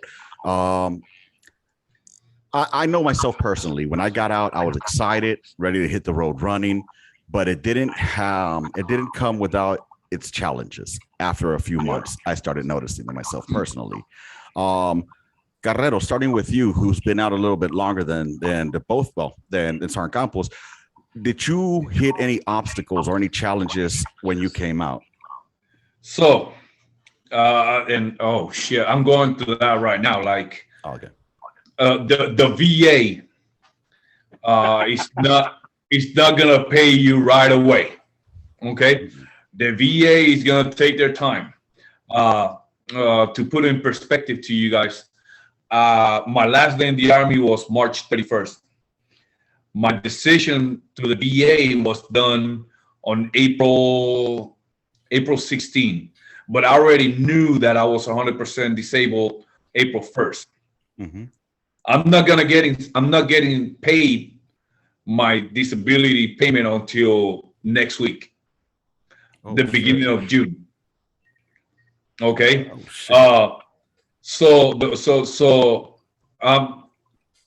Pension kicked in the next paycheck in April. Right. My pension kicked in, but because everything that has happened back in December, Campos, I don't know how many times I told you, and Julissa, thank you for being there with us when I needed another friendly face. I don't know how many times I told you, but here I am telling you again, brother. December, it was a horrible month for me, and Campos was there. Campos and Julissa were there. I'm sure that in one of those many briefings that I got, right, for retirement, they told us, you gotta be ready for this, for what I just told you guys, right? But with everything that happened, I probably forgot, and I wasn't ready. All right. I'm lucky that the wifey is working, and she has kept us afloat for these past couple of months. Oh, wow. So my takeaway from that is, for whoever's listening, if you're still in, you're about to retire, make sure that you have at least 2 months worth of saving. Yep. Before you so that you can transition peacefully, and you don't have to be calling your water company, your credit card company, your car company, and tell them, hey, look, I'm gonna be late this month because of the VA. Right. Creditors, they don't care. They don't. Okay, they're not gonna care. They're gonna do what they do.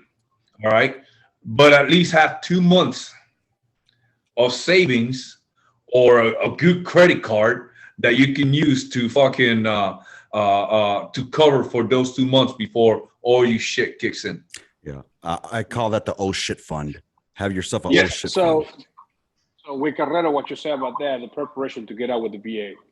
Biggest thing, Lopez, anyone's about to get out, use the 6-month option that the VA gives you to do your claim. Don't wait for 89 days out. Start literally on your 180 days out. with your claim process, because that's going to take you 1 to 2 months. All right. And so you don't find yourself being one of those unfortunate soldiers that start 89 days or less, and now they find themselves 5-7 months down the road without any disability checks because they're still going through the process. You know, Carrero, you did the right thing, starting early. I started early. As soon as my 180 days were my clock started, I was doing the paperwork with my rep, and hopefully, like I said, I gotta find myself in the same spot. No more checks coming in. Waiting for that check from the Army, and then wait for the VA. But yes, I did plan for this. The wife, actually, I give it credit to her, because she's like, "Hey, we need to have some savings for this." Like, yes, you're right. So we are cushioned to be good for the next 3 or 4 months, knowing that we ain't gonna get any paycheck. If that was worst case scenario, like something goes wrong with my name because I've been spelling my name for the last 24 years, they can never get it right. So, for real, and that's another story. You know what I'm saying? But yeah, that's the biggest one when it comes to transition. Use your 180 days out with the VA, because if you don't do it, you're shooting yourself in the foot yourself.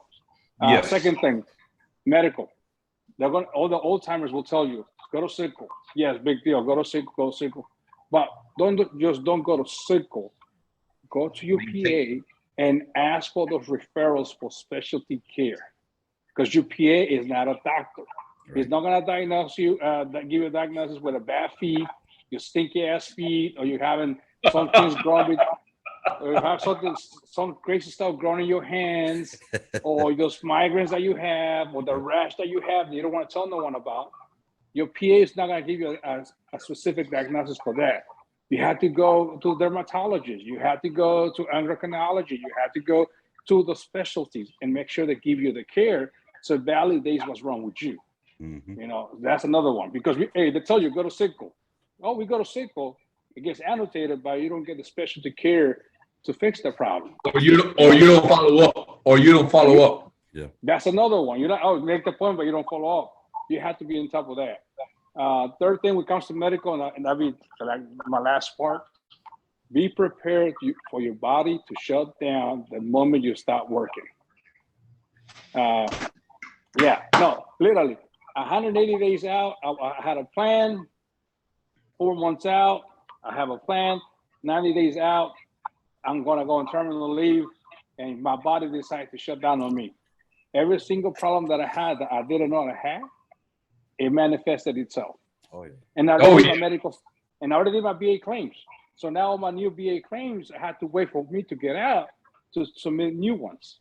But I was not aware they were in my body, because my body decided to shut down on me after the fact. Yep. You know what I'm saying? Full disclaimer, I take medication for freaking metformin for diabetics, something like that. I didn't know I was a diabetic.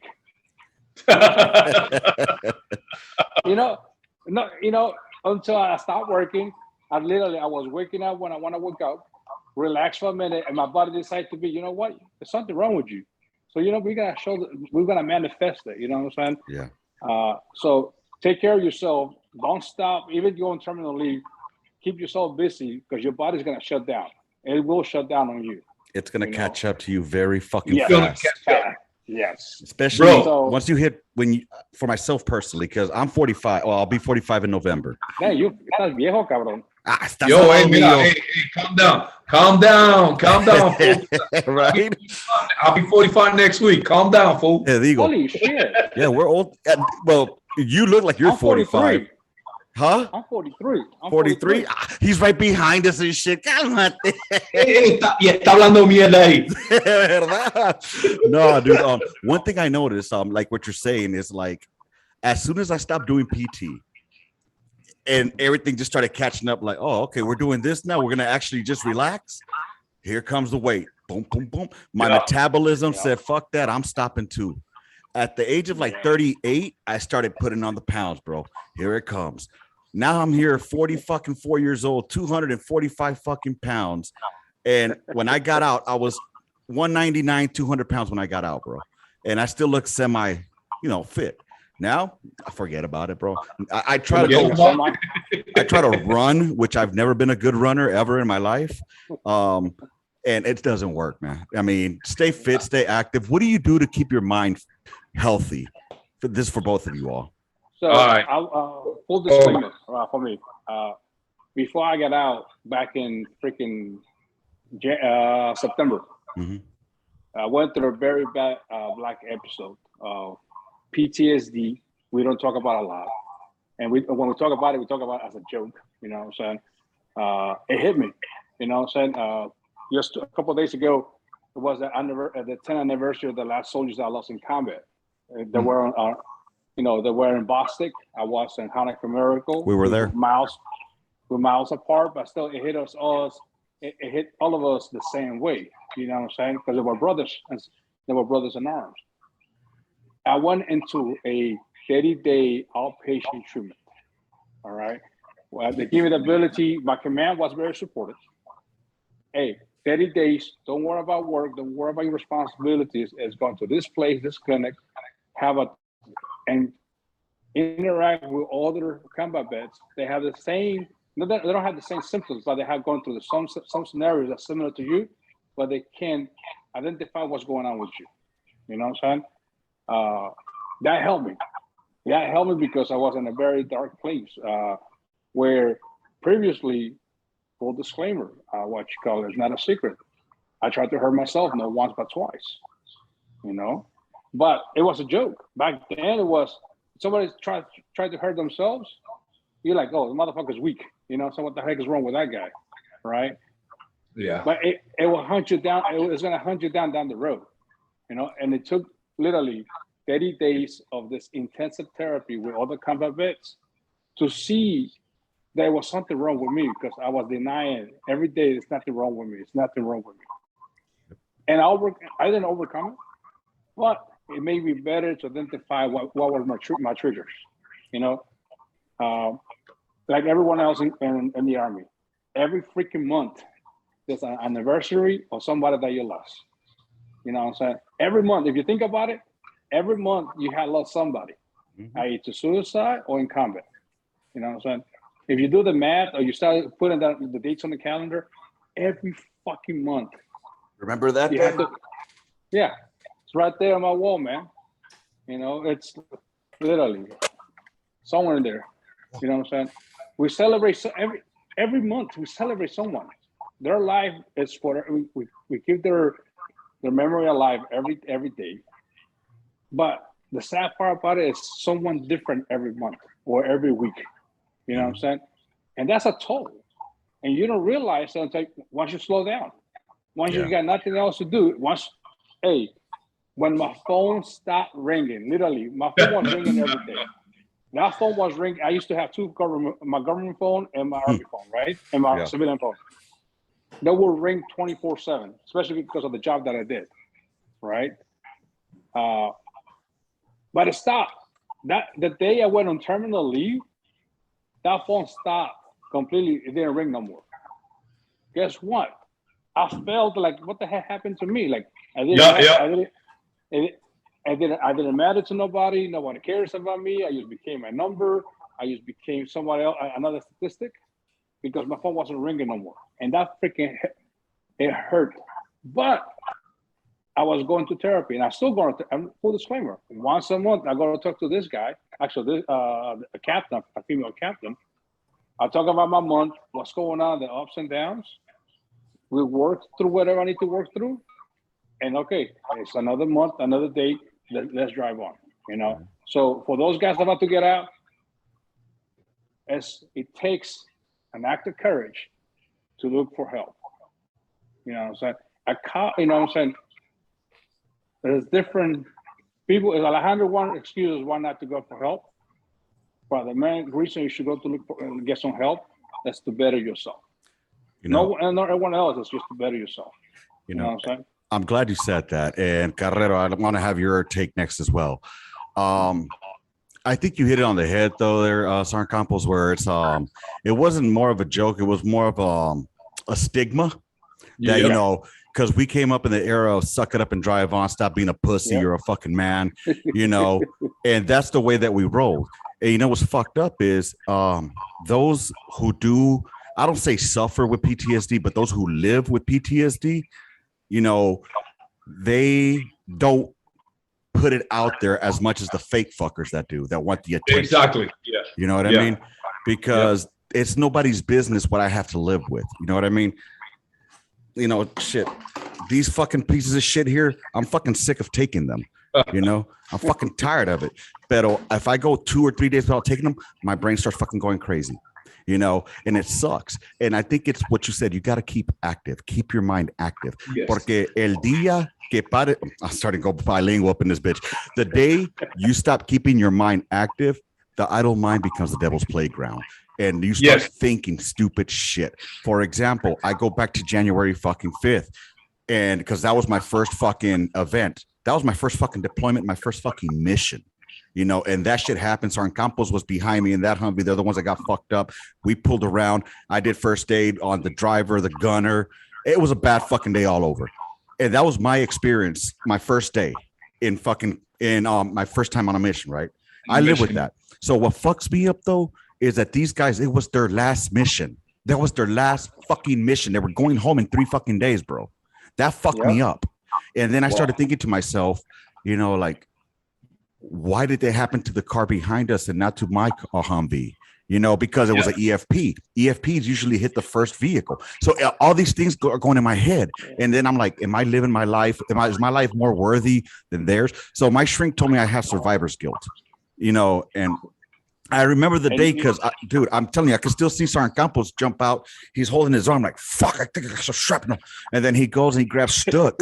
And then he takes out Sergeant Lopez, who, unfortunately didn't make it. It was a fucked up situation, but I can still replay that in my fucking head, bro. Yeah. And then when my mind is not working or if it's not busy, I start thinking about that. Like, why them, not me, and this shit like that. So anyways, Carrero, let me get your take. How what do you do if you have any, aside from the recent tragedy that you've recently gone through, prior to that, like what did you do to keep your mind from going to dark places, from dark shit that may have occurred?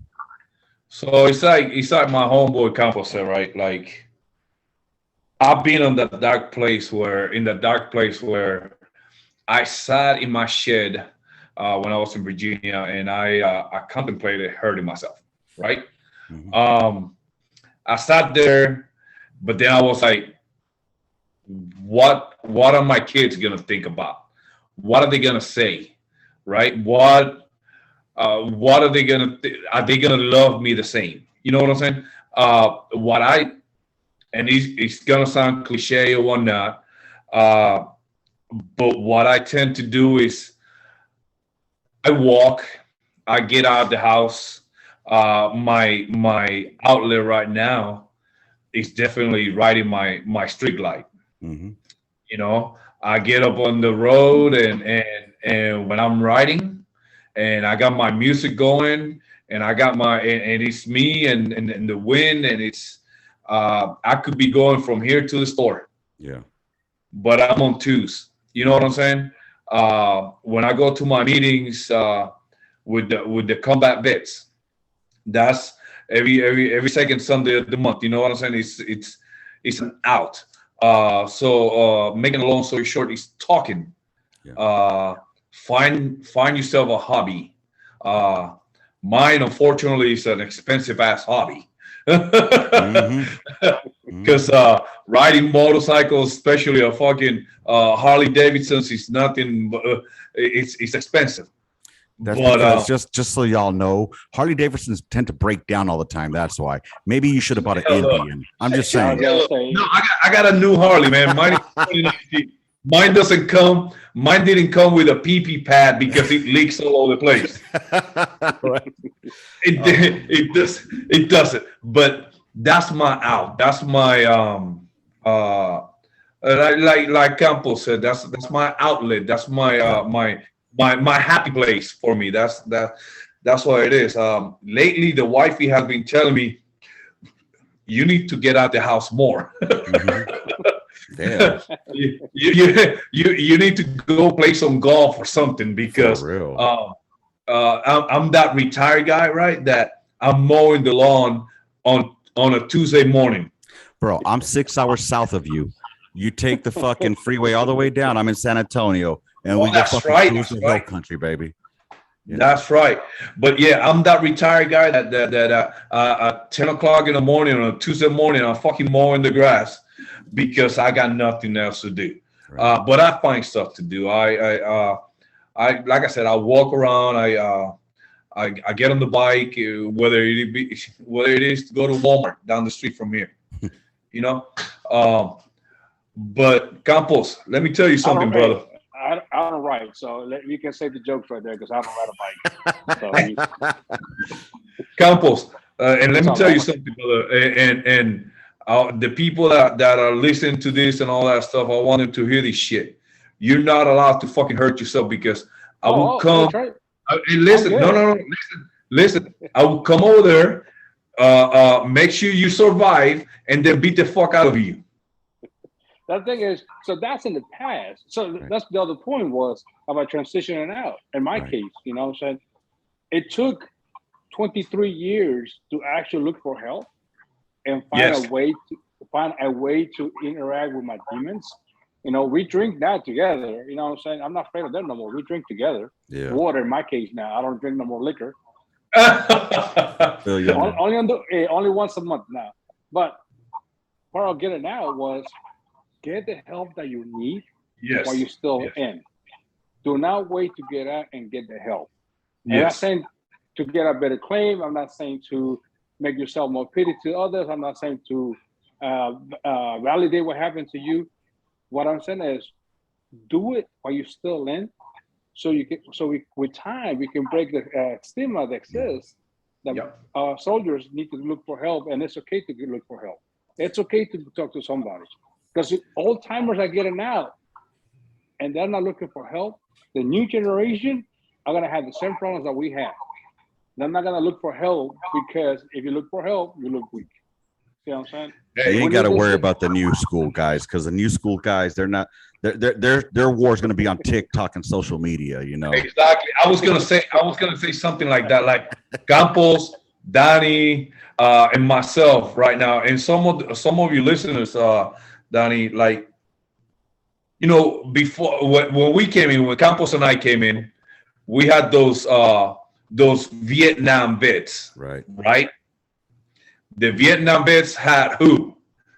The Korean vets to fuck with them, right? Yep.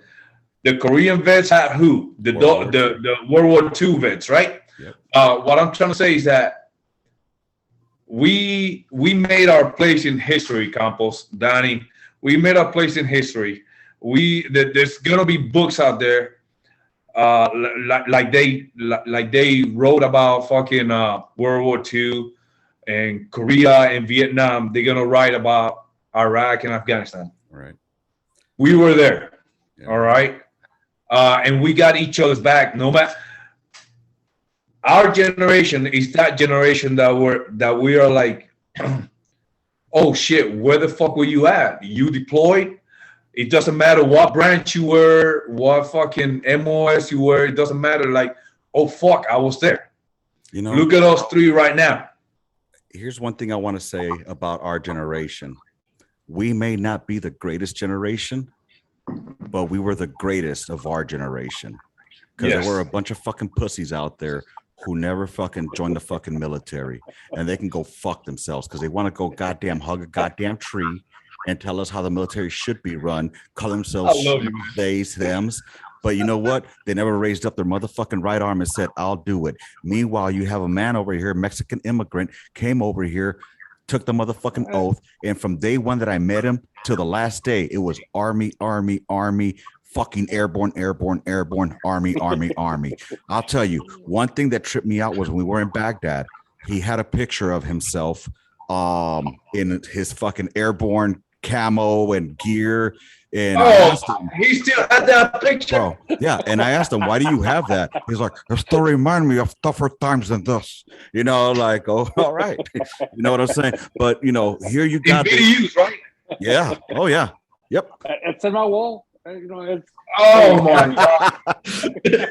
Damn, I guess that everybody knows that picture. Fuck. Fuck yeah. But what I'm saying is, you know, we weren't the greatest generation, but we were the greatest of our generation. And you know what? We had discipline. Yeah, we fucked around with this stupid shit. Like I said, Sergeant Campos, he caught my ass drunk as fuck one time coming from a run, and I smelled like. Hey, fuck yeah! Right outside the fucking Baghdad. Yep.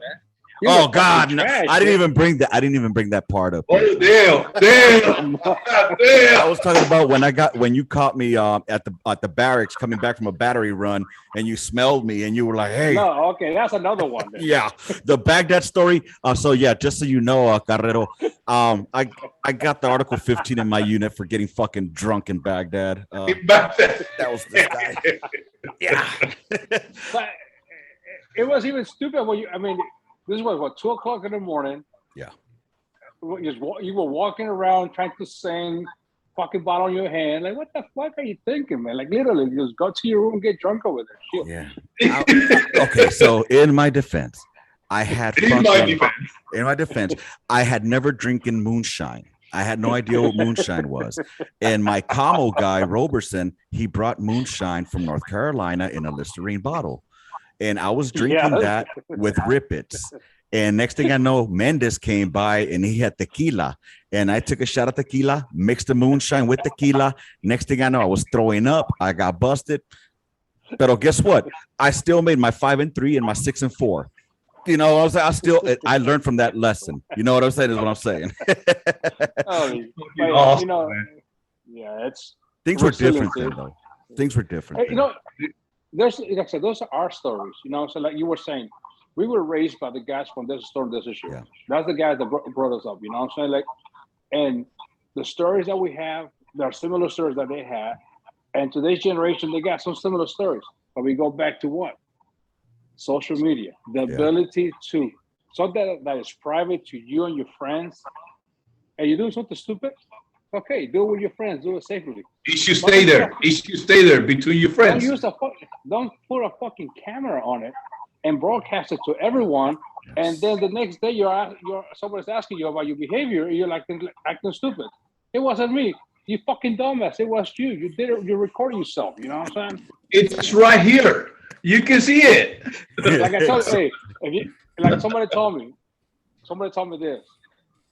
Don't name my wife, all right? If you're gonna commit a crime, don't tell no one. You gotta do something stupid, don't tell no one. And if you do something stupid, don't tell no one. And you'll be all right. Mm-hmm. You know what I'm saying? Well, deny. Exactly. No, here's the thing. Like, even in our unit in 277 back in Fort Hood, you know, there were stupid things that happened at the barracks all the time.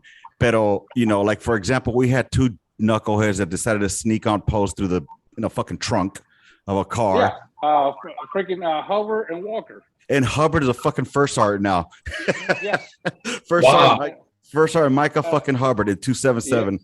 Pero, he's over there now? Yeah, he's in 277 up there in Carson. So he was here about 3 years ago. He was here. He was Sergeant First Class when he was here. We met up, we talked here and there, but then I lost track of him. But that's good. Hey, but guess what? They did it. They got in trouble. There was no cameras, and nobody knows about the monkey in the trunk. You know exactly. what I'm saying?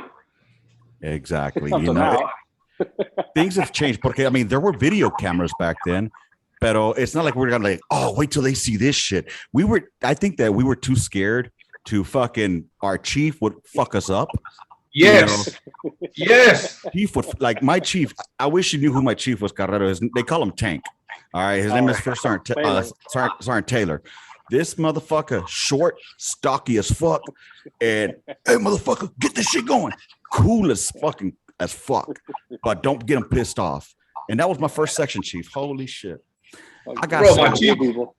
I remember when I got to my section, right? Mm-hmm. Or in the first 198 battalion that we dropped, we dropped out of the sky. Please don't say Medina. Please don't say Medina.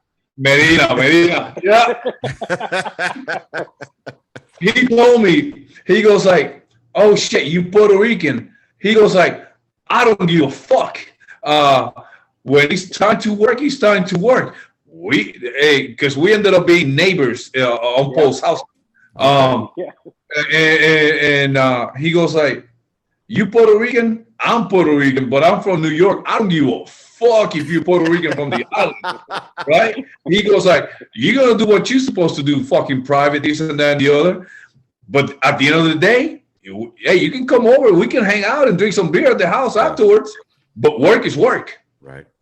Well, it's and like then, that in Korea. And then he became supply.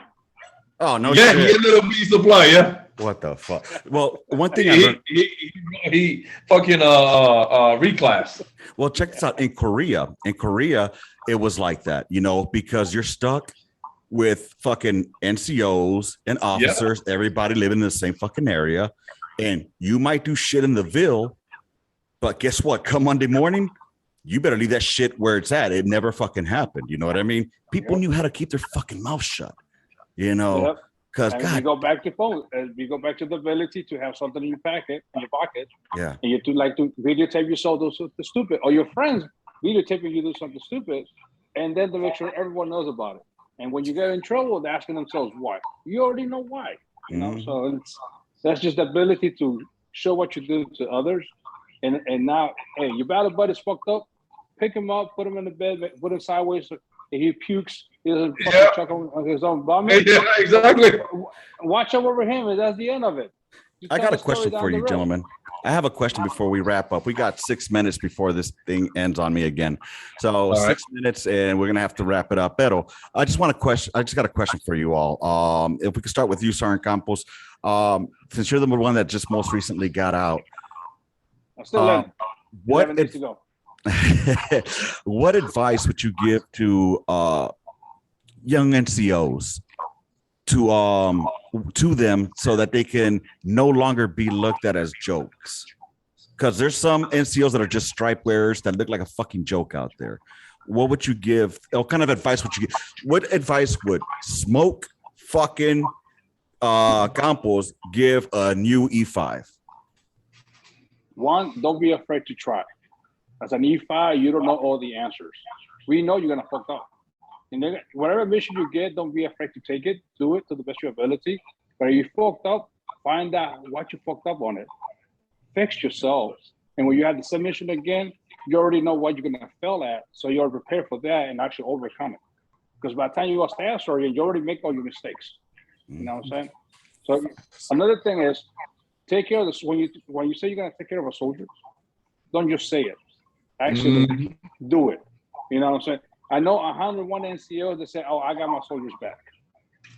But I know 5, they don't tell no one they got the soldiers back, rather are there for their soldier 24/7. Either with advice or looking out for them with the enrolling them in school or the old good old correspondent courses, or just asking them about what's going on in your life. All the NCOs today are too worried about that training calendar and trying to follow it and trying to, we do need to do this and need to do that. And they forget that we are trying to check the block. And they forget that the soldiers are humans, that they have needs, they got problems. And when something happens to that soldier, don't ask what you did. It's better to ask what happened, what led to this, so you can help them. So hey, know your soldiers, I know your soldiers well. You're gonna fucked up good. Yeah. But fix yourself and don't make the same mistake. And when you are leading, act like you're leading. Don't be intimidated by no one else's voice or rank, because when you're in charge, you're in charge. Yeah. All right. And how about you, Suavemente? So to me, right? Don't be a stripe wearer. Okay. Like Campos said, when you say you're gonna take care of soldiers, get to know them. Okay. You don't have to be their friend, and you have to be tough, but you have to be fair. Okay.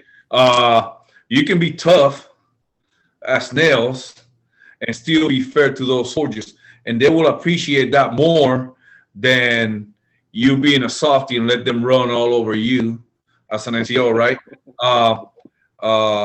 But they will appreciate that more. All right. Don't be a stripe wearer.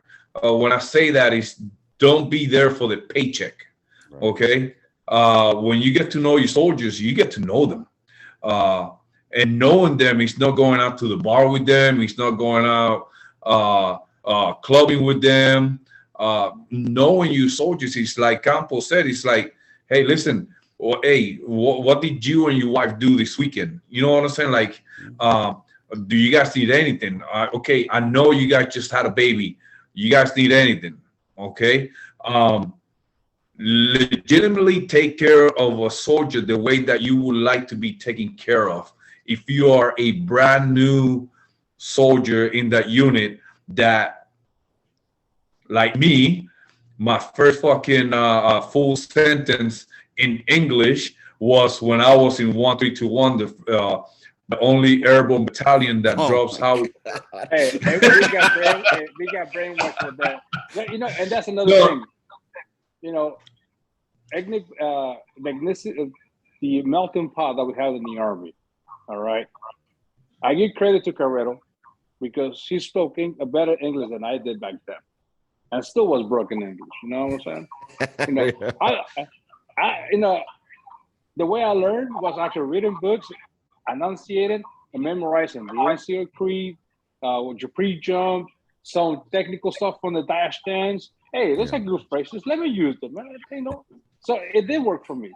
But there's today's NCOs. They don't see more than just the soldier that's their information. They don't have the empathy to understand the ethnic backgrounds, their religious beliefs. Yes, a political organization, but still you have to understand that dimension of the soldier. That soldier believes in something. He has a family or has a dog or has a fish, but that matters to that soldier. Goddamn so you have to find out what can you do, not to baby him, but for him to be responsible for his actions by knowing that you got his backs. And if he mess up, he's not gonna be afraid to call you. He's gonna call you to let you know, hey, I messed up. What I need to do to fix myself. I appreciate that. I know. And before we roll out right quick, I know Campos heard this. All right. You got 30 seconds, so go for it. I know you heard it. If a soldier stops coming to you with issues, that soldier doesn't trust you. If he or she doesn't come to you for anything, you lost that soldier. Amen to that.